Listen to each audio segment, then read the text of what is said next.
What is happening, people? Niall here from the upper tier. Bring you a little show tonight about a little World Cup update, as they say, giving my thoughts on the round of 16. Some of the predictions that we did went pretty well. We were out on one, of course, Japan, but Morocco delivered the business for us last night or yesterday. But just a little thought on the round of 16 and the results and what we observed, and have a quick chat about the quarterfinals and give our predictions for that. If you could, watching the show, drop a like on the video, subscribe to the channel, and hit that bell notification as always. Really, really important to us as we try to grow the channel. Subscriptions coming in now every day, so it'd be really helpful if you could push us on that road to 1,000 subscribers. Would be really, really helpful. And let's get into the show and let's talk about it. Let's bring up this slide that tells so many stories of it. So if you look at the round of 16, Netherlands 3, USA 1. I had predicted in this one that it wouldn't be an easy affair for the Netherlands, and in the end it wasn't. The USA pushed them hard enough, even though the scoreline of 3-1. But the USA kind of didn't put up quite the fight that they did in the group stages, but nonetheless put up a decent fight and at times threatened the Dutch. But the Dutch going through 3-1 winners. Argentina similar with Australia 2-1 going through. Big win for Argentina. The Aussies certainly got real physical with them and stuff like that. Gave them a real good game. And again, it was another one we predicted would be a tight affair. France 3, Poland 1. This is one I didn't think would be a tight affair. I thought the French would just have too much for the Polish. I looked at the Polish in the group stage, and I thought they were a little bit off at times, and really, really struggling to kind of put together some sort of a play to their action, how they lined up and stuff like that. Seemed a little bit awkward, trying to push everything through. Robert Lewandowski, he being the talisman there for them, kind of didn't work. Him getting the penalty in the end had to be taken twice, but the French were just so much stronger than them, and I think actually at times they took their foot off the gas. They could have had a hell of a lot more. England 3, Senegal 0. Impressive win for the English. As they marched on into the quarterfinals. Again, this was one we kind of predicted. We thought Senegal, the loss of Sadio Mane for them has been huge. He is their talisman, and at times you'll find you can maybe struggle and get through the group stages, but when it comes into the round of 16 and the quarterfinals, you really need your top players all about and stuff like that. And Mane was a massive loss to them. So we knew it would be tough. Japan 1, Croatia 1. Croatia going through on penalties. This was a tough game for Croatia at times. Japan at times really put it up to them. And Croatia struggled at times. We did say it would be the kind of the tenacity of the Japanese versus the physicality of Croatia. But, when it comes down to penalties, it's kind of a lottery, and the penalties were so poor. Brazil 4, Korea 1. This is a game that has created a lot of controversy, especially with the pundits. I don't know if you've been listening to Roy Keane. He's absolutely disgusted at how the Brazilians celebrated. Again, drink of water there, and he was going on about how it was too much and stuff like that. And in reflection, other people have been coming on saying, no, but this is the samba way. It's the Brazilian culture. This is how they celebrate their stuff and all that. I think up to a point, yeah, I would agree with that. I know also Jason Cundy on TalkSport was going absolutely ballistic over it as well. I think there's no harm in celebrating a goal in the traditions of your way and your culture and stuff like that. I think when you go and you celebrate a goal, and then after celebrating the goal, you go over to the manager and you kick it off again, celebrating a goal with a group of subs and stuff like that. I think you're rubbing it in their faces a little bit too much. And I also think on the pitch at times, I think Brazil, because it was so comfortable for them, they were beginning to partake in a little bit of shithousery skill and stuff like that, and all that didn't need to be there and stuff like that, So I kind of felt sorry for Korea in the end, with the way it panned out and stuff like that. But Brazil, look, absolutely unstoppable at the moment. The next one is one that I really enjoyed, Morocco versus Spain. I tipped Morocco to get through to the quarters. I actually tipped them to get through to the semis as well, but I'm slightly going to change my mind on that, and I'll show you when we talk about the quarterfinal lineup. But I felt Morocco were on this wave, and I felt that Spain, albeit they had started out pretty well, they looked pretty lackluster then after that. That midfield of Busquets, Gavi, and Pedri is outstanding, but up front a little bit blunt at times. If you're relying on Morata, I think you're kind of in a little bit of trouble. But they got through to the penalties, and I've never seen Spain take such shocking penalties in all my life. The Busquets one summed it up really. It was just absolutely shocking. But Morocco ran out winners through the penalty shootout. And I thought the celebrations were fantastic. It was very similar to when Saudi Arabia beat Argentina, and this has really been the story of the World Cup so far. The underdogs really coming through at times, which is fantastic to see. I did in the end feel a little bit sorry for Spain. The pictures of Luis Enrique there in tears, and some of the players, the younger players in tears that won't have experienced the heartache of this. I did feel sorry for them in the end, but there's winners and there's losers, and that's the way it is. And I always think it's good going into the quarterfinals if you do have somewhat of a surprise, because I think if Morocco hadn't got through, I think it would have become very predictable in terms of what we thought the quarterfinal would look like. Maybe with the exception of Germany maybe not being there, I suppose. But yeah, that was a huge win for Morocco. And then we went on to Portugal, and we find out that Ronaldo's being dropped to the bench, and there's a new kid on the block called Ramos who goes out, gets a hat trick. Portugal run out 6-1 winners against Switzerland. I've never seen the Swiss midfield being taken out of a game so much.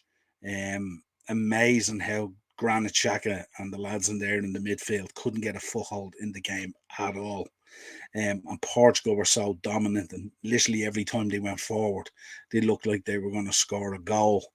And this will be chalked down as a very bad loss for the Swiss, because they would have been probably coming into this at times. Portugal had flattered to deceive, and of course you get the narrative coming out when Ronaldo's not in the team perform and all this kind of thing and stuff like that. But I don't believe that to be the case. Ronaldo's still an exceptional player and a leader in that team. But it'll be interesting to see now come the quarterfinals what team the manager picks. Again, we've seen the team celebrating with the fans and Ronaldo walking off that lone figure of him on his own.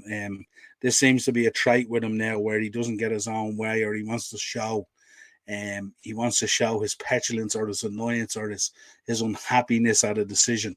He tends to just stride off or walk off and be that lone figure, which is mad. Morris in the comments.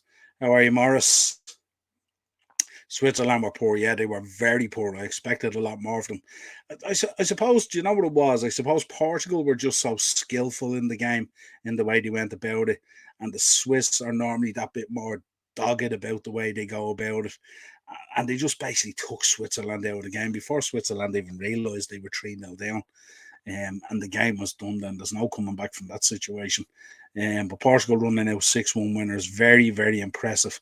And it might steer my decision now in the quarterfinals. I think it's going to be an interesting one. I had fancied originally Morocco to get into the semis. But again, I think if the manager is brave enough not to pick Ronaldo again and put the boy Ramos back in there again, I think they'll have too much for Morocco. I looked at Morocco the other night as well against Spain. They did really, really well to get through, and some of the Spanish papers were saying that, the Spanish team came to play football and Morocco came to play that anti-football on the counter-attack.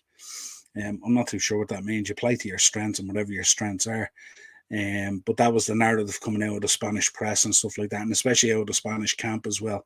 And I think it was a bit disingenuous, really, on the Moroccan side for what they had achieved, because they've been really, really good in the tournament so far.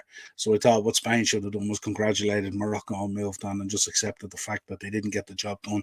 They had it in their own hands for large portions of that game, and they couldn't get the job done. So hats off to Morocco. What's up? Dave's LFC chats in there. Hey Jude, how are you, Dave? Good to see you.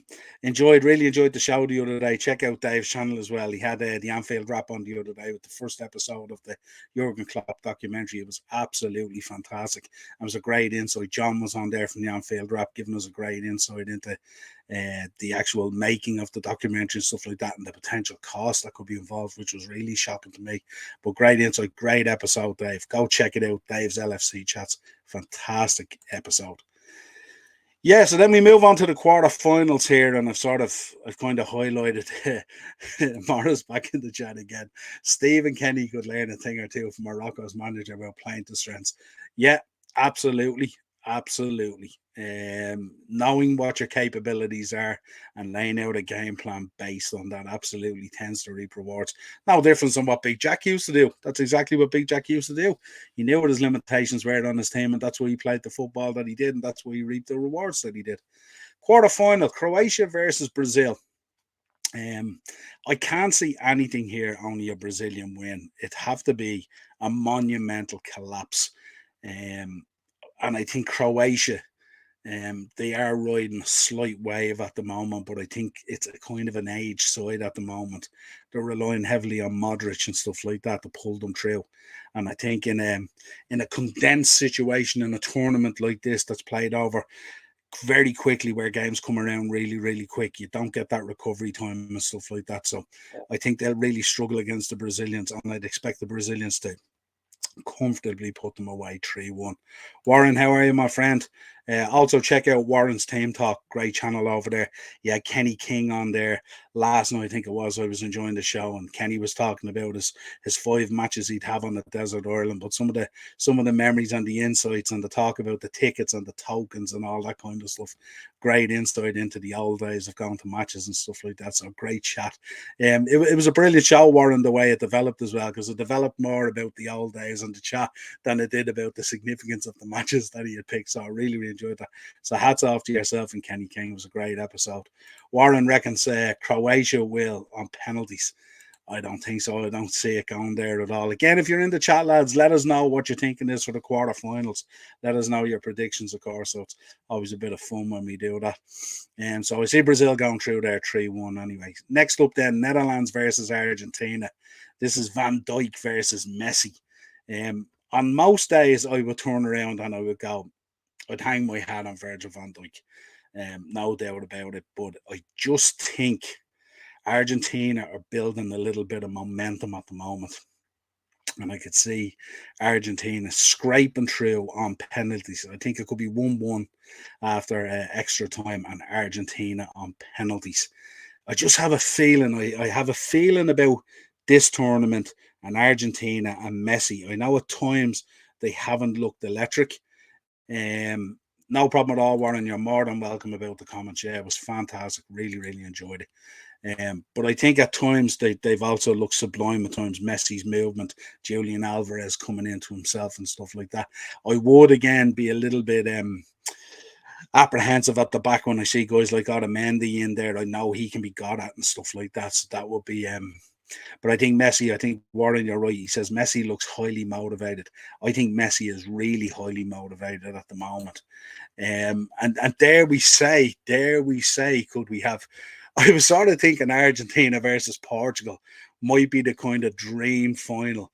Messi versus Ronaldo, the last hurrah. But I'm kind of thinking if they get to the final, would the manager at that stage even pick Ronaldo? And that would be my concern.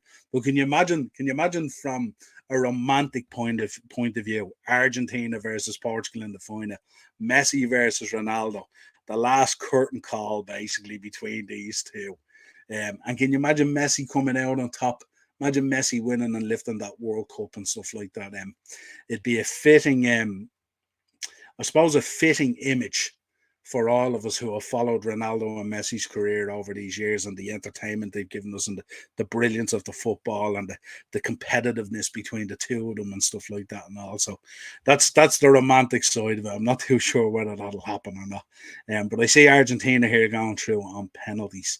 I had fancied, and I did do a bet of Argentina versus Portugal in the final when the tournament kicked off. Just the romantic in me doing it. This one is going to be a little bit interesting, because this is Morocco versus Portugal. I have Portugal running out 3-1 winners. I had tipped Morocco to get to the semis, but I looked at Portugal last night and they were absolutely scintillating. And I just wonder will he keep the team the way it was. I looked at Morocco as well, and if you looked at them the other night against Spain as well, they kind of laboured over the line. They looked kind of exhausted, a little bit run into the ground. And it was weird the way Spain even took over at times in extra time and stuff like that. They just, even when Morocco brought on even their subs seemed to come on and be banjacks. They couldn't get any flow to the game at all. They were just ebbing away and stuff like that. And I wonder is the physicality of this whole tournament on top of them and the wave that they're carrying, obviously, of the whole African nations and stuff like that now with the other teams crashing out. Is the weight of that becoming a bit too heavy for them now? Of course, I'd love to see them go through if I park my romance of Argentina and Portugal. But I just think with Morocco, I think this might be a step too far. The boy Ramos looks electric for Portugal and stuff like that. Ziyech, of course, playing absolutely brilliant at the minute as the talisman for Morocco. The one thing you'd be guaranteed with Morocco, they give you 110% every one of them. They ran themselves into the ground against Spain. They were absolutely exhausted at the end of it. But I think coming off the back of that, a tough game against Spain, and now having to face Portugal, I think it just might be too much and they might run out of gas. I think Portugal, with their experience, might just have too much. I'm thinking 3-1. The big one coming up, of course, I think Morris, I think the fans are a big advantage for Morocco too. They are, Morris, absolutely, and they have a great following. And you would think that a lot of the neutrals as well are behind Morocco and stuff like that as well. But I just think this might be just a shade too much. I hope I'm wrong, but it might be a bit too much. And then we get on to the big one, England versus France. This is going to be a cracking game. These are two teams at the moment playing excellent football. Jude Bellingham has been sensational. Saka has been outstanding. Foden has come in. Rashford has come in. They have options. They've been decent at the back. And I just think they're really on song at the moment. But then you look at that French team and you look at Mbappe and his turn of pace and the way he can just put the ball in the back of the net with, no backlift or nothing, just missiles it into the back of the net. You've got Giroud, who's on fire at the moment after beating Henry's record. Deschamps hasn't fired up. Rabiot is sensational in midfield. Where has that Rabiot been for Juve? He's been sensational for France. Arguably, in my view, one of the best midfielders in the tournament in terms of pulling the strings for France. Griezmann has looked at it. The French just have so many powerful options all over the pitch, and so many players that can put the ball in the back of the net. And I'm just wondering, I'm sort of predicting there a 1-1 into extra time and France going through on penalties. Because I just think, yourself with these tournaments, it's never really a tournament, is it? Unless the English end up in a penalty shootout that goes wrong for them or something like that. And I've heard English fans already. Morris back in the comments. Southgate needs to go with Gallagher and Mount, otherwise it's curtains for England. Not a chance, Morris. Not a chance. No way. Good one. No, I just don't think. I've listened to English fans over the last few days talking about it as well, and they've been talking about how, like, even if they got knocked out by France, would it be disappointing? These are the current world champions and stuff like that. No, but I think they would be disappointing. I think they've knocked on the door now of the last couple of tournaments. I think there's a little bit more experience in there and a little bit more guile. And I think this is their opportunity. This is England's opportunity to maybe go that one step further and potentially win the tournament. I just don't see them having enough for France. I really worry when I see the likes of Alvarez and I see the likes of Messi and stuff like that, and even Bernardo Silva, and you put him up against the likes of Maguire and Stones and, even Kyle Walker there. I was talking about Kyle Walker today trying to control Mbappe and the speed and stuff like that and all. Absolutely frightening, But then, it's not unusual either that the French could come unstuck as well. Warren's in the comments. Southgate will play with a back eight. I don't know, Warren. I don't know. I think he's the one thing I have to give Southgate as props for in this tournament And I've been very critical of time. I mean, I've done more shows on here about him picking, 6 right backs and all this kind of stuff in the squad and stuff like that. I think he has shown in this tournament a little bit of versatility in his thinking and a little bit more guile to go and attack. I think the one thing he learned from the loss against Italy was that, when they had that opportunity there, they sat back and they didn't go for the juggler. And I think he's learned from that as well. But this will be a tough task. It'll be interesting to see how he puts out for this. I don't see a huge amount of changes. I think if they are going to beat France, I think the one thing they have to do is get Harry Kane out of midfield. Harry Kane is spending too much time around that midfield area and not enough time in the forward line. And I think he needs to do more of that. I think he needs to support the forward line more in a more advanced position than to be so more back in the midfield and stuff like that. I know lately in the way he's been playing in recent times, he's dropped deep to pick up the ball and stuff like that. Warren, imagine Mbappe up against Cole Walsh, Wexford's finest. Good Lord. I think he'd lose the fight. I don't know. He might be a bit too skillful for Coyle. But certainly if there was a row, I think Coyle would be the winner. No doubt about it. But I think on this occasion, and it's mad when you think of the French as well, isn't it? Like no Benzema, no Kante, no Nkunku, the players that they've lost. And I think this is a thing with this French thing as well. I think the amount of injuries they've had to deal with, and especially coming into the beginning of the tournament, the way they lost Benzema and all, I think it's actually galvanized this group. At times, this group, especially that kind of, that French way they have at times of going on, can pull a team apart and pull it asunder. I think it's galvanized them this time as a team, and they're really playing as a team. Morris, I'm not going to say it. I'm tipping France to knock them out on penalties. So I ain't saying that. I ain't going to say that at all. Good Lord, no chance. But yeah, that's my thoughts on the quarterfinals. My thoughts on the quarterfinals is Brazil 3-1 against Croatia, Argentina to pip Netherlands on penalties, Portugal to beat Morocco comfortably, but I think Morocco will give them a bit of a fight. I don't think the 3-1 scoreline will reflect the aggressive nature and the battle that's on the pitch. But I think Morocco are just showing signs of starting to run out of a bit of steam. And I think those extra minutes against Spain and all, that extra 30 minutes will come back and bite them, I think, against Portugal. And then France and England 1-1 with France going through on penalties. And that makes up then your semi-final. You got Brazil, Argentina, and Portugal and France. And we'll see if that runs out the way it is. We'll come back and we'll do another review. That's my overall thoughts so far on the round of 16 on the quarterfinals. Of course, let me know in the comments and in the chat. Let me know who you think is going to go through in the quarterfinals, what your scorelines are and stuff like that, and we'll keep an eye on it. For now, I'm Niall, the host of the Upper Tier podcast. This has been your World Cup update, review of the round of 16 and preview of the quarterfinal. Thank you in the chat. If you could, drop a like on the video on the way out, subscribe to the channel as always, and we will be back. I think we're back tomorrow evening with the Shankly sessions. We're going to do a preview for that huge tournament that's also going on in Dubai, the Dubai Cup, which should bring a lot of fun and stuff like that. It'd be nice to have some club football back to watch again. Until next time, folks, absolute pleasure. Cheers.